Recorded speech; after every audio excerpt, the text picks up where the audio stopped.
Malam itu, Sini mendapatkan telepon dari kekasihnya Nayeon. Ia pun langsung bergegas pergi menuju tempat di mana Nayeon berada. Dan di tengah jalan, Shinyu diganggu oleh si tangan merah hingga ia kecelakaan. Karena datang terlambat, Nayeon pun kesal dengan kekasihnya. Ia merasa Shinyu tidak lagi mencintainya. Shinyu menjelaskan jika ia baru saja kecelakaan dan Nayeon menyesal telah memarahi kekasihnya itu dan menyuruhnya untuk langsung pergi ke rumah sakit, tapi Shinyu enggan melakukannya. Nayeon mengeluhkan jika nanti Shinyu akan beralasan tidak ingin bulan madu di tempat yang jauh karena sedang sakit. Namun nyatanya malam itu Shinyu malah mengatakan jika dirinya masih ragu dan butuh waktu untuk bersama dengan Nayeon. Nayeon tambah kesal karena hari ini ia sudah bahas tentang siapa yang akan menangkap buket bunga di pernikahannya. Sementara itu, Hongjo telah berhasil membuat mantra cinta untuk Jaegyeong. Diam-diam saat tim firma hukum mau rapat pagi, ia menaruh ramuan cinta itu ke gelas minuman Jaegyeong. Dan kemudian ia menunggu apakah Jaegyeong meminum ramuan tersebut. Sayangnya Hongjo tidak bisa melihatnya. Tiba-tiba Pak Gong memanggilnya karena ada suatu masalah yang terjadi di lapangan. Masalah itu adalah hiasan bunga di pembatas jalan yang dilewati oleh Pak Wali Kota, yang mana malah dirusak oleh seseorang. Hongjo pun tidak tinggal diam. Ia langsung mendatangi Shinyu untuk meminta bantuan. Ia ingin menuntut si penabrak karena ia capek menghias pembatas jalan untuk menyambut Pak Wali Kota. Tapi Shinyu menyuruh Hongjo untuk tidak melakukannya. Karena si penabrak sudah melapor kepada polisi dan ia tidak bersalah. Ia juga bersedia untuk mengganti kerugiannya. Hongjo bingung dari mana Shinyu tahu hal itu. Akhirnya Shinyu pun mengaku bahwa si penabrak itu adalah dirinya. Lalu Shinyu memaksa Hongjo untuk berhenti bekerja dan berpergian bersamanya hari ini juga. Ini menyangkut mantra yang ia inginkan dan ia harus mengambil mantra itu hari ini juga. Anehnya Hongjo mau menuruti perintah Shinyu. Dan saat Hongjo balik ke meja kerjanya, Sujong dan Saebyul mengolok Hongjo karena ditolak oleh Jaegyeong. Menurutnya, Hongjo tidak pantas mengambil gebetan mereka. Hongjo diam saja. Ia lalu meminta cuti kepada Pak Gong, dan Pak Gong pun menyetujuinya. Shinyu lalu menemani Hongjo mengepak barang-barangnya. Ia melihat mantra cinta telah hilang di buku mantra itu. Hongjo pun malu dan akhirnya mereka merebutkan buku mantra itu hingga tiba-tiba mereka berdua pun terjatuh. Tidak seperti Hongjo yang cuek dan tetap merebut buku tersebut, Shinyu malah merasa deg-degan saat bertatapan dengan Hongjo. Dan mereka berdua pun akhirnya pergi ke suatu tempat di daerah pegunungan. Saat perjalanan, Hongjo bertanya sebenarnya mantra apa yang diinginkan oleh Shinyu dan mengapa mereka harus pergi sejauh ini. Tapi Shinyu tidak berkata apa-apa, yang jelas Shinyu tidak akan mengambil mantra kulit cerah. Shinyu menyuruh Hongjo untuk tidur saja karena perjalanan mereka masih panjang. Hongjo berkata ia tidak akan tidur untuk menghargai si pengemudi. Tapi beberapa detik kemudian, Hongjo malah tertidur pulas. Yang mana hal itu membuat Shinyu memperbaiki posisi tidur Hongjo dan menurunkan penutup agar Hongjo tidak kesilauan. Sementara itu Jaegyeong khawatir dengan Hongjo karena video pengakuan cinta Hongjo kepadanya telah tersebar. Apalagi saat ini ia mengetahui dari Saebyul bahwa Hongjo sedang cuti.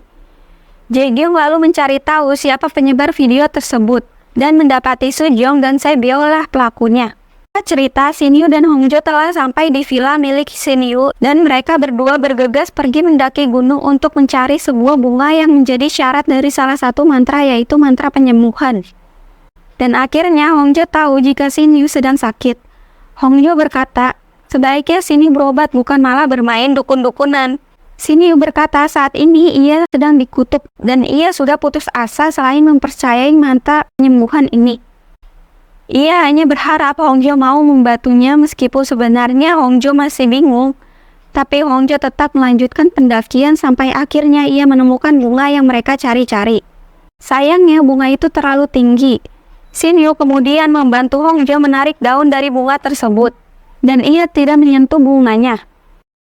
Karena dalam kasus mereka, Hongjo sebagai wanita terpilih yang akan menjadi dukun, sementara Shinyu hanyalah manusia biasa yang tidak boleh menyentuh syarat dari mantra tersebut. Saat mereka berdua saling berpandangan, ada gejolak aneh yang dirasa oleh Shinyu. Pada malam hari, ritual dijalankan dan Hongjo sebagai perantaranya. Hongjo terlihat cantik memakai dress putih sesuai ketentuan pengelolaan mantra. Dan Shinyu terlihat gagah dengan memakai jasnya. Ia pun terlihat memandangi Hongjo dalam-dalam karena pada malam itu Hongjo terlihat sangat cantik. Tibalah saat mantra itu dijalankan, dan di sana Hongjo memasukkan semua bahan ke dalam wadah lalu menguleknya. Sari dari semua bahan langsung ia tuliskan di telapak tangan Shinyu. Dan kemudian Hongjo membakar mantra penyembuhan, lalu abunya ia tiupkan ke arah Shinyu.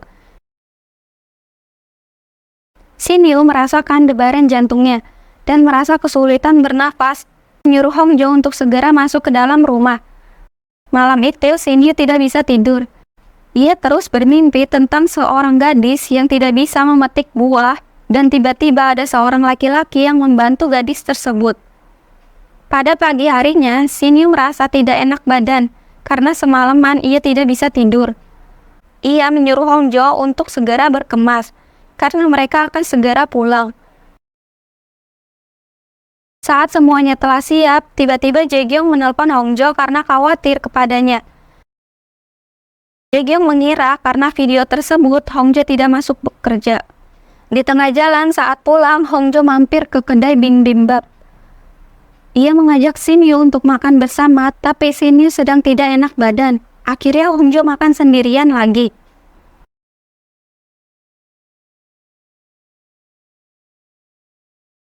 Tapi tidak lama kemudian Shinyu pun datang dan menemani Hongjo. Saat sampai di rumah, Shinyu terus kepikiran dengan Hongjo. Ia sepertinya cemburu karena Hongjo begitu senang saat menerima telepon dari Jaegyong, dan mereka akan bertemu saat pulang kerja. Sementara Hongjo, ia begitu semangat saat masuk ke kantor. Tiba-tiba ia melihat tumblernya tidak ada di atas meja kerja. Isi tumbler itu adalah sisa mantra cinta yang ia buat, dan ternyata sudah diminum oleh Pak Gong. Di tengah-tengah kepanikan Hongjo, tiba-tiba datanglah manajer mereka yang baru selesai cuti setelah perceraiannya. Ia adalah Ibu Ma. Ibu Ma adalah rekan Pak Gong. Sepertinya Pak Gong naksir berat dengan rekannya itu. Tidak seperti Pak Gong yang pernah mengucilkan Hongjo, Ibu Ma justru sering mendengar pendapat Hongjo dan mengajak mereka semua rapat bersama. Saat mereka pergi, Hongjo bertemu dengan Shinyu. Dengan semangat, Hongjo menarik tangan Shinyu untuk memberitahu Shinyu di mana ia akan makan bersama dengan Jaegyong. Lalu Hongjo bertanya bagaimana kondisi Shinyu. Shinyu berkata jika dadanya terasa sesak. Apa karena efek samping mantra itu? Atau karena mendengar Hongjo akan bertemu dengan Jaegyong? Sementara itu, saat Shinyu pulang bekerja, ia melihat Nayeon tengah menunggunya. Mau tidak mau, Shinyu pun mengajak Nayeon untuk masuk ke dalam rumahnya. Di mana Nayeon bertingkah masih menjadi kekasihnya Shinyu. Ia memilih sendal kapel, baju piyama yang ia taruh di rumah Shinyu dan berencana mendekor rumah Shinyu. Melihat Shinyu yang menatapnya datar, Nayeon lalu bertanya, apa yang sebenarnya membuat pria yang ia cintai itu risau. Tapi Shinyu berusaha menepis tangan Nayeon dan berkata, jika Nayeon harus berhenti melakukan ini. Dan pun bersedih. Selama ini ia sadar bahwa sebenarnya Shinyu tidak mencintainya.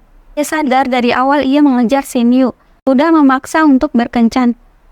Tapi karena mereka sudah menjalani hubungan ini selama 2 tahun, setidaknya Shinyu mau menghargainya. Nayeon tidak mau hubungan mereka berdua berakhir. Ia ingin Shinyu punya alasan yang jelas untuk putus dengannya. Jika tidak, ia tidak mau putus dengan Shinyu. Singkat cerita, tibalah saatnya Hongjo bertemu dengan Jaegyong di sebuah kafe. Dan diam-diam ternyata Shinyu mengikuti Hongjo. Dan entah mengapa ia begitu cemburu melihat kedekatan mereka berdua. Namun sebenarnya ia bingung mengapa ia bisa seperti ini. Ia lalu curiga dengan sebuah minuman di meja saat mereka rapat. Shinyu lalu menemui tim keamanan di kantor untuk melihat CCTV di sana. Dan benar, sebelum rapat, Hongjo masuk ke ruangan rapat dan ia melihat Hongjo menuangkan sebuah minuman di cangkir di meja rapatnya Jaegyong. Namun sayangnya, pada hari itu bukan Jaegyong yang meminumnya, melainkan Shinyu. Dan terjawablah sudah, selama ini ia selalu memandangi Hongjo karena sudah masuk ke dalam mantra cinta yang Hongjo buat. Jadi saat Hongjo pulang, setelah bertemu dengan Jae-gyung, Shin Yu datang ke rumah Hongjo dan bertanya apa yang dikatakan oleh Jae-gyung di pertemuan tadi. Tentu saja Hongjo tidak mau menceritakan kepada Shin Yu. Shin Yu lalu berkata jika Jae-gyung menyatakan cinta kepada Hongjo, artinya Jae-gyung benar-benar menyukai Hongjo. Masalahnya di sini adalah Shin Yu juga menyukai Hongjo. Namun saat Shin Yu menyatakan ia menyukai Hongjo, jarinya menghilang yang berarti ia sedang berbohong.